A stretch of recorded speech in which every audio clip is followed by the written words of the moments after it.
Hi, it's Waven here again. So, dumaan tayo dito sa school para i-shoot ang video intro na ito.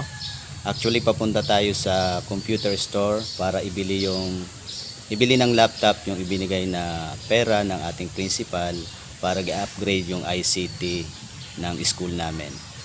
Okay, so maraming salamat madam sa pag-upgrade ng ICT natin. Thank you very much. Yay! Okay, so kung nanonood ka dahil sa video title na nabasa mo, tama ang iyong nakita. So kung tamad ka or makupad kang mag-type, so sa video ito ay papakita ko sa iyo kung paano ba mag-type ng napakabilis. Okay, kahit ilang pages pa yan na itatype mo, magagawa mo iyan ng napakabilis. Okay, kung interesado ka sa video ito at hindi mo pa alam kung paano, panoorin mo ito. Waven Online TV. Always providing value to you and always for you. By the way, kung hindi ka pa nakapag-subscribe sa channel na ito, mag-subscribe ka muna at i-click ang notification bell at piliin mo na rin ang all para manonotify ka sa mga susunod ko pang mga video tips, tricks, and tutorials. Okay, so nandito na tayo sa ating computer screen. So, paano ba mag-type ng mabilis kung ikaw ay tinatamad at medyo mabagal mag-type katulad ko na napakabagal mag-type? So paano ba natin gagamitin ang strategies na to? Napakahirap nga naman, di ba, na mag-type ng mga 10 pages or more. So napakahirap yun para sa atin. So paano natin mapapabilis? Okay, so ang una nating gagawin ay open tayo ng Microsoft Word. Okay, so dapat ay Microsoft Office 365 users ka. Okay, so lahat naman yata nabigyan ng free Microsoft Office account ni DepEd. So gamitin po natin yan. I-install po natin sa ating mga laptop or computer. Okay, para magamit natin ang strategies na ito na ituturo ko sa inyo ngayon. Okay, so paano nga ba mapapabilis ang ating pagta-type? So actually, hindi naman talaga tayo magta-type. Hindi tayo gagamit ng keyboard, hindi gagalaw ang ating mga kamay, kundi ang gagamitin natin ay yung new tool and features ng Microsoft na itong Dictate. Okay, so ang gagawin lang natin ay magsasalita tayo, hindi tayo magta-type sa ating mga keyboard. Okay, so paano ba gagamitin ito?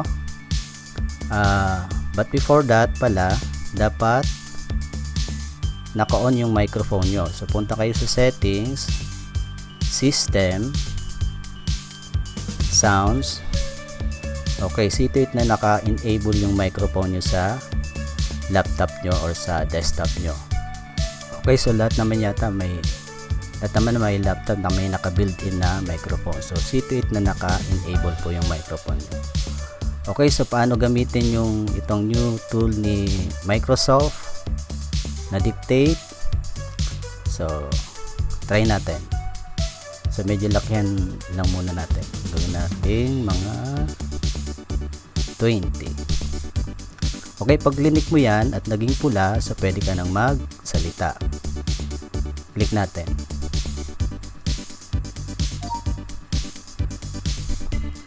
I am a very handsome guy. Full stop. New line. I'm just joking. Full stop. New line. See? So lahat ng mga sinasabi ko ay ini-encode dito ni Microsoft.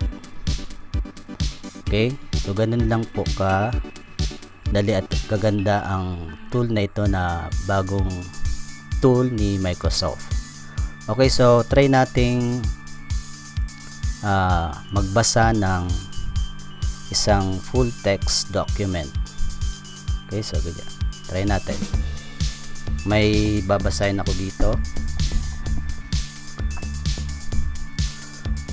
Okay. click na natin yung dictate. For months now, our united efforts against the COVID-19 pandemic are producing promising results in defeating the unseen threat. Full stop. Still, our country and the world at large are facing new challenges brought about by the unforeseen public health crisis. Full stop. New line. As we continue to confront the issues brought about by the pandemic, we in the Department of Education are addressing challenges in the basic education through the Learning Continuity Plan, LCP, which will be in effect by the time school year 2020 to 2021 opens on August 24, 2020, full stop. New line.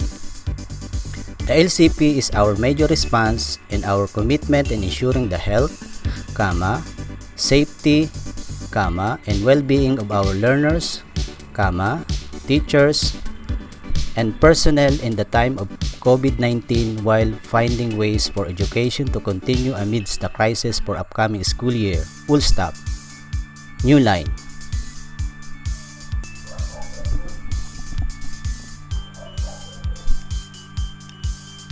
Okay, so as you can see, lahat ng mga sinasabi ko ay ini-encode ni Microsoft dito sa Word document. Okay, so kahit na Filipino ang accent ko, hindi ako English or British English accent, still nagagawa niya pa rin ma-encode ni Microsoft perfectly yung mga sinasabi ko. So konti na lang na revision ang gagawin nyo. Okay, so gaya ng capitalization.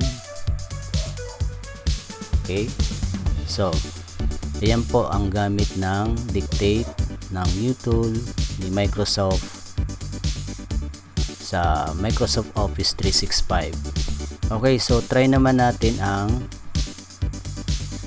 PowerPoint.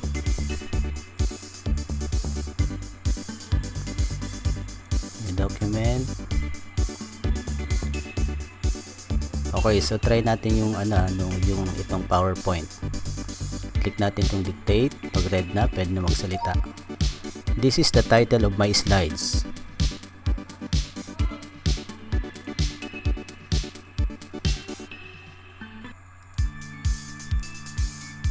First bullet point, full stop, new line. Second bullet point, full stop, new line. Third bullet point, full stop, new line. See? So lahat ng mga sinasabi ko ay nare-record ni Microsoft. Okay. So kung gagawa kayo ng slides dito sa Microsoft, so gamitin nyo na lang itong bagong tool o features ni Microsoft. So hindi na kayo magta-type o mahihirapan pag mag-type. Okay, so yun po ang gamit ng dictate, new tool, features ng Microsoft Office 365. Okay, so i-install nyo na po yung mga Microsoft Office 365 na binigay sa atin ng DepEd. So napakaganda na mapagaan yung trabaho natin. Okay, kung may natutunan ka at nagustuhan mo ang video ito, pahit naman ng like. At kung may katanungan ka, mag-comment ka lang sa comment section ng video ito at pwedeng akong sagutin ka. At kung hindi ka pa subscriber ng channel ko, huwag kalilimutang mag-subscribe. Okay, by the way, may pa-laptop pala si Madam. Bumili ako ng laptop at gagamitin ko para matuto akong mag-encode. Bye-bye!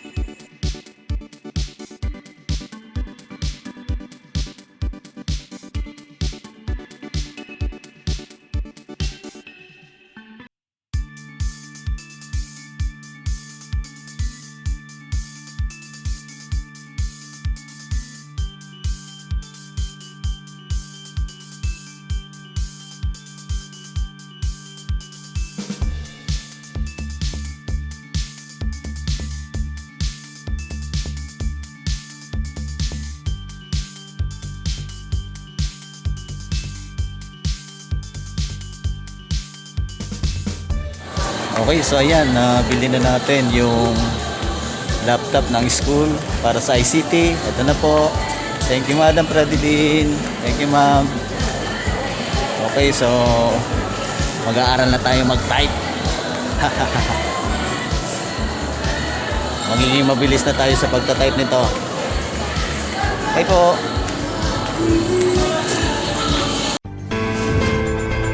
Wave Online TV.